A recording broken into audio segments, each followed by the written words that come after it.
Hola. Hola. Hola. Hola. No, no, no es un problema. No, no. ¿De qué parte del mundo eres? Italia. ¿Eres italiano? Sí. Ah, muy bien. Sí, lo que pasa es que estábamos viendo que tus placas no son de la República Mexicana. Ah, sí. Ah, sí, sí, Pues, no. por eso es por lo que, como últimamente hemos tenido aquí un poquito de problemas con la delincuencia, Ah. es por eso que venimos a preguntarte. ¿La camioneta es de alguna embajada o la tienes de renta de alguna situación? No, no, es aquí, es nosotras, es italiana. Mire, lo que pasa es que como andamos patrullando, nos toca este sector, se nos hizo raro ver la combi, no por otra cosa. Pero ya vemos que están bien. Ah, sí, sí, sí. Sí, sí, sí, está bien. Por lo bueno que están bien. Sí, sí, Ok. sí. Vuelvan a ponerle la cadena y ciérrense bien. Sí. Oh, gracias, gracias, muchas gracias. Gracias, gracias. Chao.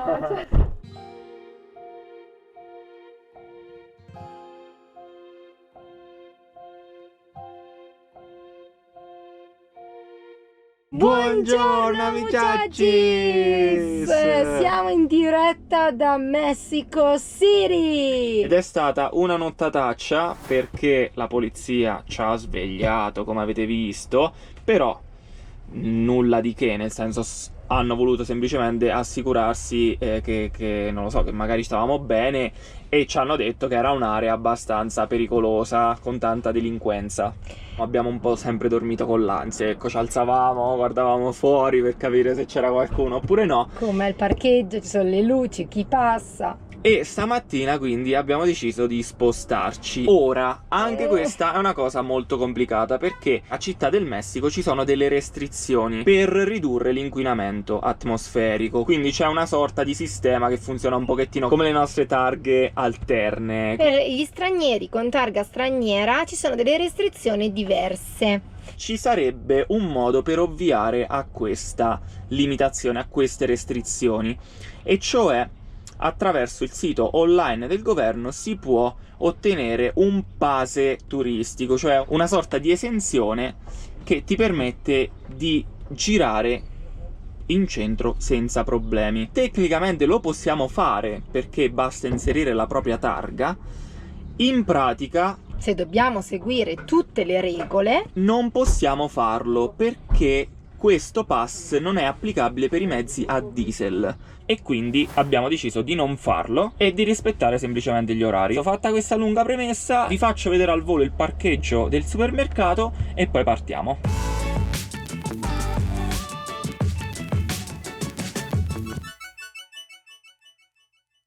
Noi in realtà eravamo parcheggiati qui quando è venuta la polizia, poi ci siamo spostati giù in fondo perché loro ci hanno detto che ci sono le telecamere che funzionano 24 ore su 24, quindi ci siamo voluti spostare giusto per sentirci un po' più sicuri, anche perché qui stavamo proprio in mezzo al parcheggio ed eravamo super visibili, invece lì eravamo un po' più coperti. La polizia è passata di continuo, ci ha detto che c'è tanta delinquenza, è pericolosa come zona e quindi adesso la abbandoniamo. Ci troviamo a 10 km dal centro di Città del Messico, però già è Città del Messico perché poi è una città enorme, fa 8 milioni di abitanti, quindi. Ok Flecchia, quindi oggi si circola? Oggi si circola, è ufficiale.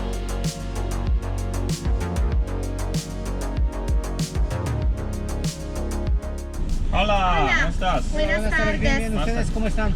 Todo bien, todo bien. ¿Sí? Me vas a regalar un soplidito a distancia, sóplale fuerte. Ok. ¿Tomaste alcohol? No. Agua! Una domanda? Come funziona hoy no circula con la targa straniera? De tus placas, ¿de dónde son? Italia. Ah, no hay problema. No hay problema?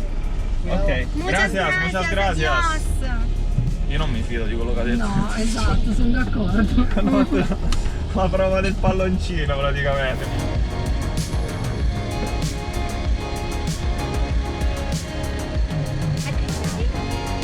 Ok, ci siamo avvicinati in centro. Abbiamo trovato parcheggio, è stato un po' faticoso trovarlo e parcheggiare, infilarsi, però ce l'abbiamo fatta anche questa volta.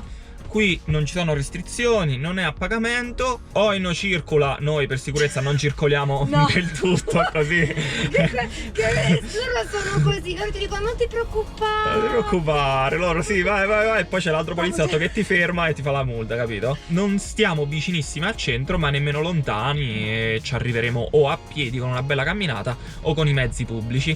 Lo vediamo domani, perché poi andiamo domani. Va bene, dai, non mi sembra un posto poi così male. Quindi ci vediamo domani mattina. Buongiorno muchachoni. Eccoci. Io mi sono appena svegliato, sono le 10 di mattina. Fortunatamente non c'è venuto a bussare nessuno. Adesso ne abbiamo approfittato per fare una sorta di colazione barra pranzo che ci dà le energie, perché andremo a visitare Città del Messico. Ma oggi c'è una sorpresa, perché la gireremo in 3. No ragazzi, non è quello che pensate. Saremo il Cetta, la Flecchia E Manolo. la nostra guida. Abbiamo deciso di prenotare una guida per capire un pochettino meglio la storia complessa della capitale del Messico. Detto questo, mangiamo e andiamo a Città del Messico. Eccoci, siamo pronti per partire. Intanto vi faccio vedere il parcheggio e la via. Questa notte abbiamo dormito benissimo. È una via di una zona residenziale, passano poche macchine, quindi si sta bene. La polizia è comunque passata tantissimo, si è anche fermata, però non ci ha bussato nessuno questa notte. Però dobbiamo dirlo che la prima cosa che abbiamo notato è che c'è tantissima polizia qui a Città del Messico. Pronta a incontrare Manolo? Manolo. Che poi qualcuno lo chiama Manolo, Monollo. Monologo. Nelle recensioni Monopoli. dicevano di tutto. La prima cosa che vi voglio far notare, guardate la Frecchia quanto si è fatta bella questa mattina. Siamo a Città del Messico. È vero che in teoria nelle città non bisogna apparire più di tanto, però vabbè dai, ci stava. Siamo arrivati alla stazione. Il biglietto costa 7 pesos per arrivare in centro a testa. Meno di 50 centesimi.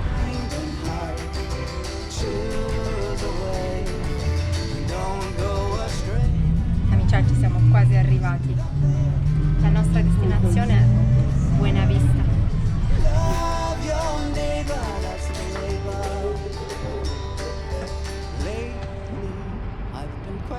Siamo arrivati nel parco Alameda e è qui che ci dobbiamo incontrare con la guida, e sull'email c'è scritto ci vediamo alla fontana.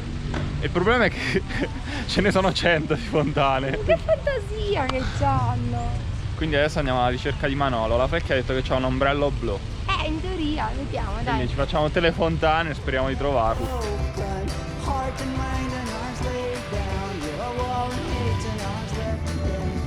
Manolo! Manolo! La donna che sussurrava le guide. A Flecchia. Devo chiamarlo, Manolo!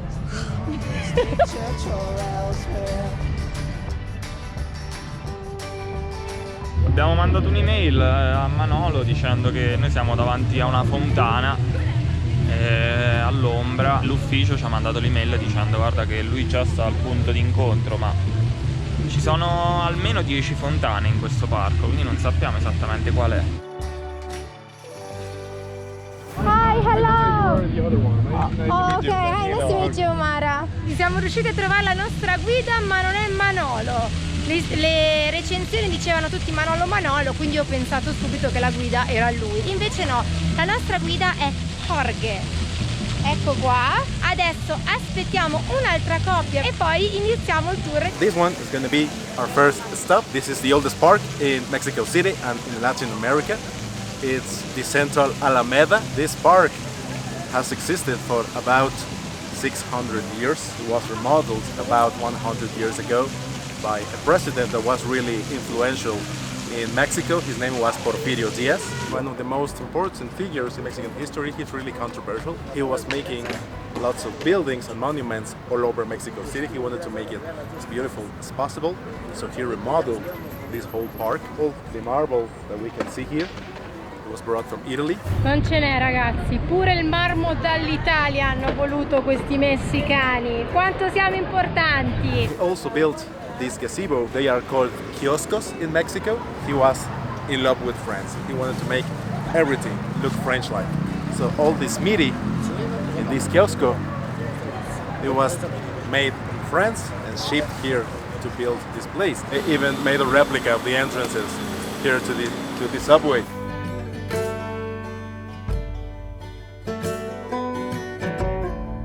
The National Postal Office, it was also commissioned by Porfirio Diaz.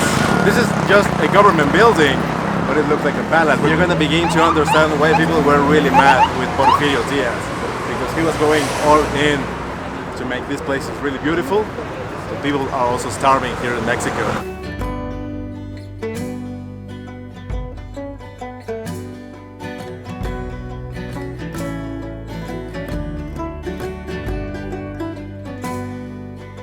Indossiamo le mascherine ed entriamo nella posta nazionale.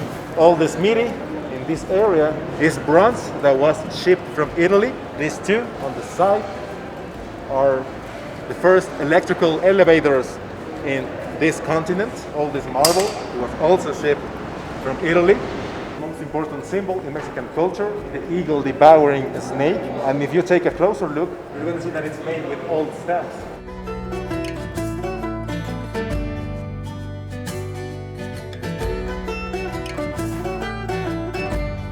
Here you can begin to notice all the French influence in the architecture.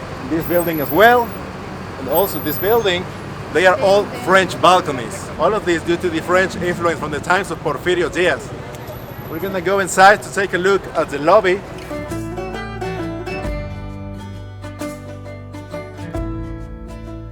This is the National Museum of Art. Once again, all the smithy was brought from Italy. You can actually see the stamp of the place where it was brought from Firenze in Italia. These stairs are one of the main attractions of this building. All the windows make the space feel bigger.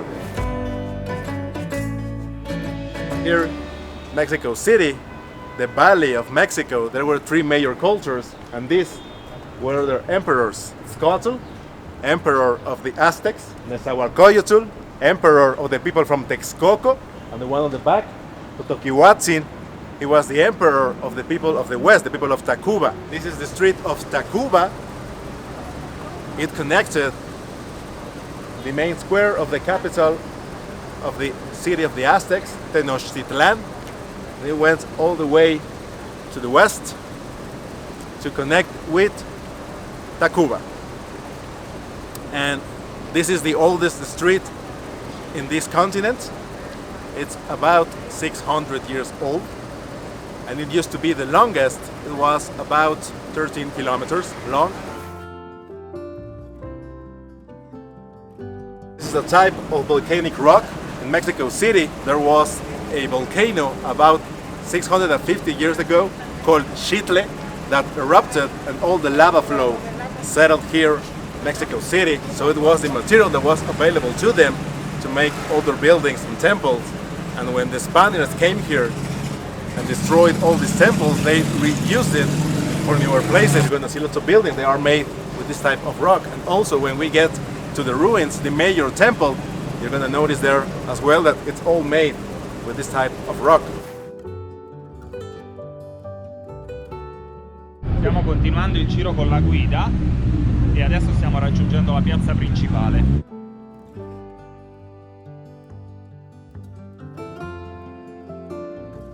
They are called taco al pastor, and when you look at it, it seems like kebabs. This is because this type of taco, it's a mix of Mexican culture and the culture brought by people from Lebanon. It's pork marinated with a sauce made with a mix of spices and chilies. They are usually served with the meat really charred, a little bit of pineapple, so it helps to tenderize the meat.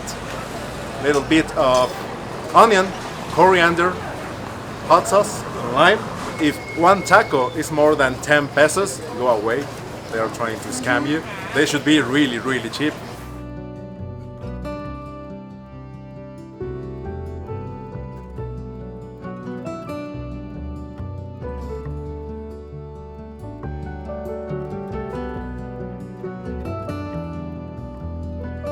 That place is called the Mayor Temple, Templo Mayor. It was discovered in 1978. It was discovered by accident.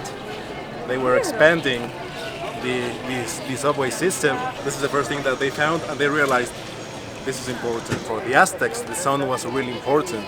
They believed that they were living in the fifth era, the era of the fifth sun, and that Huitzilopochtli was this sun, and that he had to be fed a human sacrifice every day before sunrise.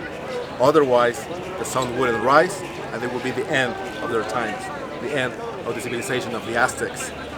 So every day they were sacrificing a human being in the temples over here. To do this, they captured people from all over Mexico.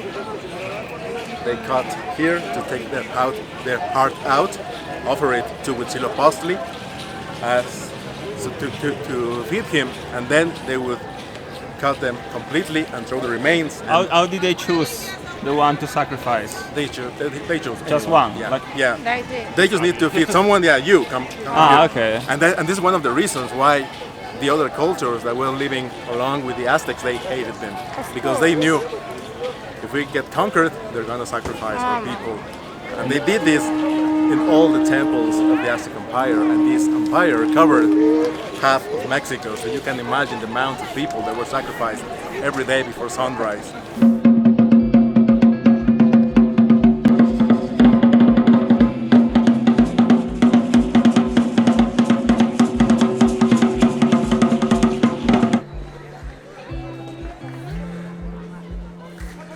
Our traditional shamans, they want to keep the traditions of the Aztecs alive. They have the full attire, really close to what the Aztecs used back in the day. And the idea with these rituals is that they are performing a cleansing by setting some sacred herbs and all the smoke. They are able to contact the gods, and they can appeal to them so they can perform a little favor for you. It's really common that Mexican people, they get one of these cleansings if they are having a rough week, a rough year.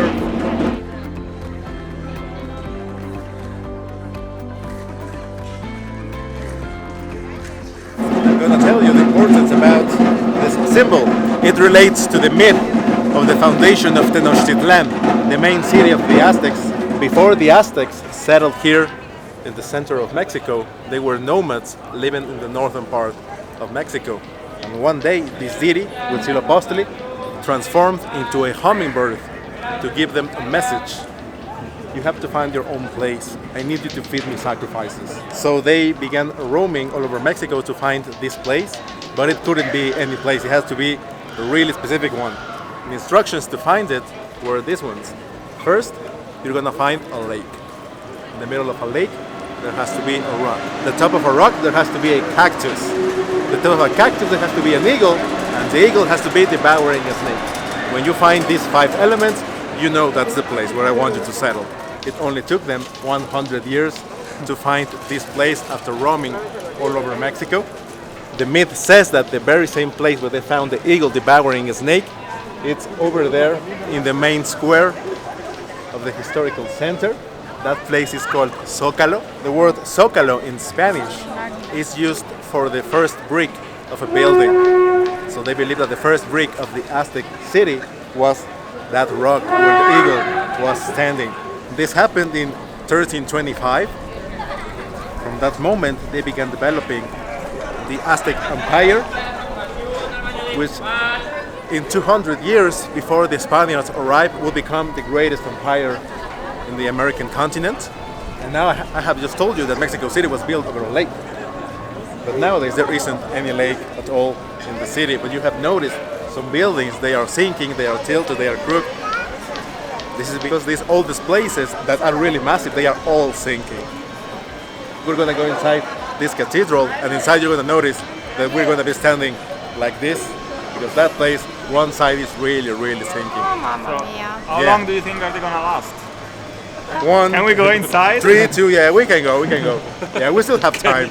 Yeah, it took them about 300 years to take all the water out and replace it with land.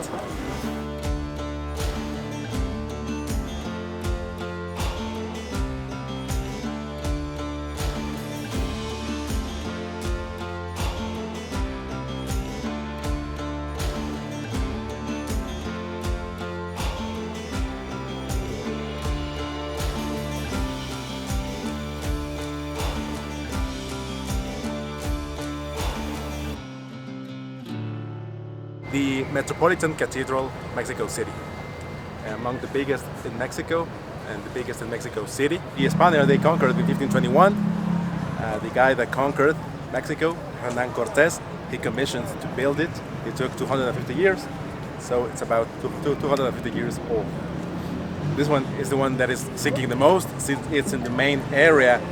This was Lake Beth back in the day. Before it became the cathedral, it was one of the main pyramids in this religious center.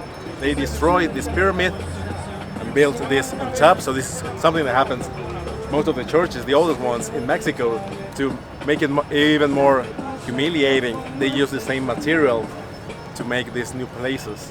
Some of the experts believe that in about 150 years, one of the main columns is going to snap. So the place is going to be deemed unsafe. So it's really cool that we got to see it before that happens.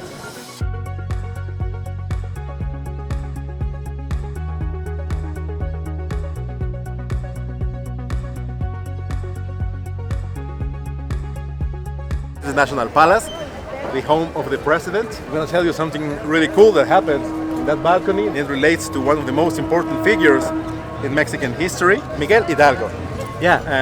So Miguel Hidalgo, he's nowadays known as the father of the nation. He was the guy that began the independence war. He used his influence and the influence of his friends to gather the people and rally them against the Spanish crown. At midnight of September 16th, Miguel Hidalgo went to the cathedral in the town of Dolores in Guanajuato, and he began ringing the bell to let all the people know that it was a moment to gather and rally against the crown. This war lasted for 11 years. So it was finished until 1821. And every year here in Mexico, we celebrate our national holiday, September 16th. The president is replicating what Hidalgo did by ringing a bell. Here is the current president. This was from 2019.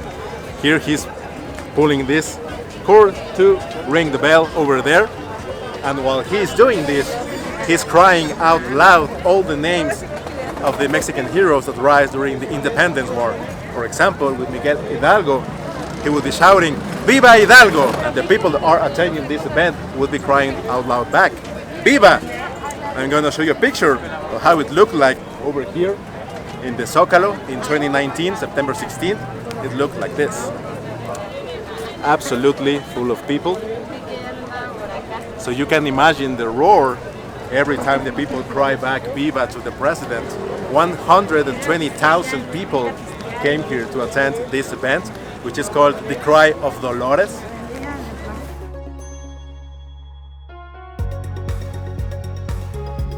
This one nowadays is the busiest corridor for pedestrians in Latin America. It receives millions of people every week. And when we get to the other side, we're going to be going through the most transited crosswalk in Latin America. The estimates, they have it around from 5 to 7 million people cross that crosswalk every week.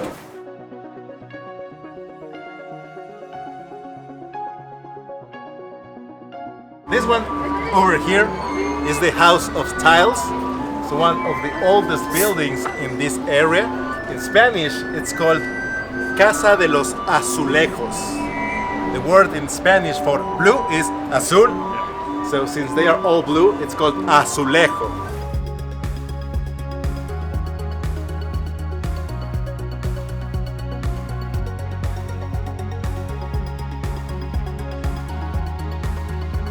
In diretta dal nostro tour Adesso attraverseremo la via pedonale più trafficata di tutta l'America Latina ed è, pensate, attraversata da circa 5 milioni di persone ogni settimana, per darvi un po' l'idea di quante persone ci sono. Vediamo un po' oggi, non possiamo contarle una ad una, ma pressappoco vediamo un po' che cifra siamo.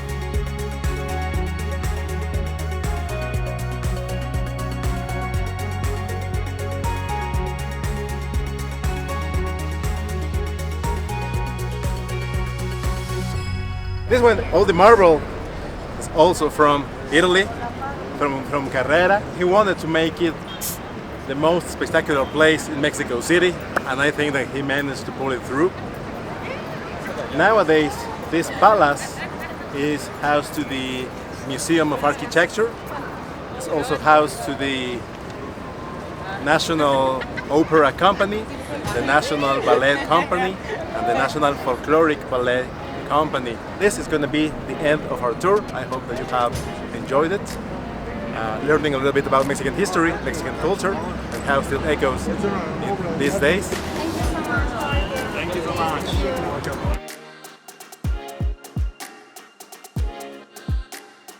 Amici, tour finito!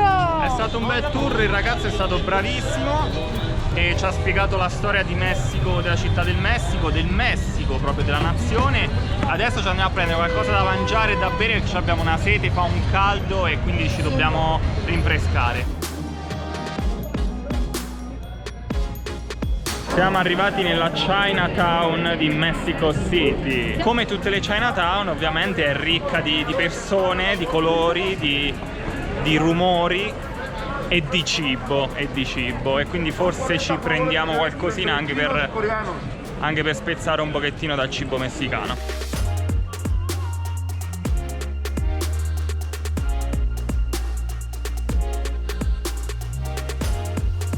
Ho toccato questo pane al vapore ripieno di tutto e di più, Nutella, Oreo, insomma di tutto e di più. Io opto per la Nutella. La Nutella?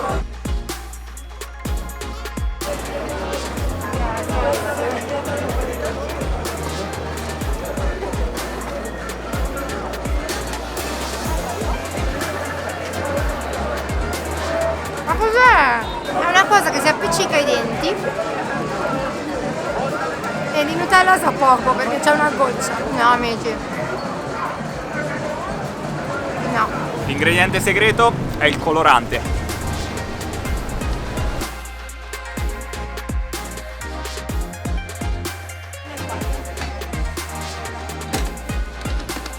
Ci siamo voluti fermare a prenderci un succo di frutta. Ne abbiamo preso uno all'arancio e uno alla pigna, quindi all'ananas.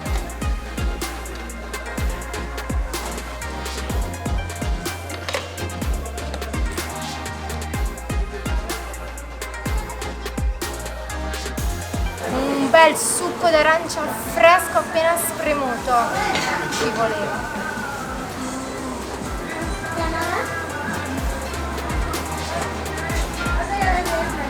Buonissimo.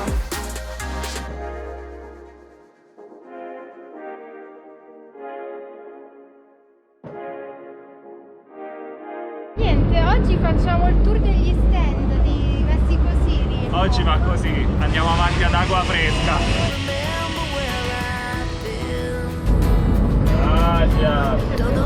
Di una cosa ci ricorderemo di Mexico City. Dell'acqua fresca.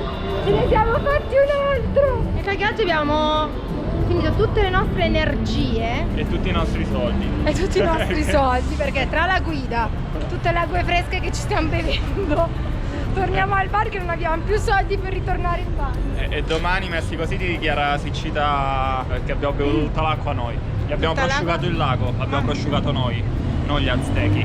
Io e la flecchia.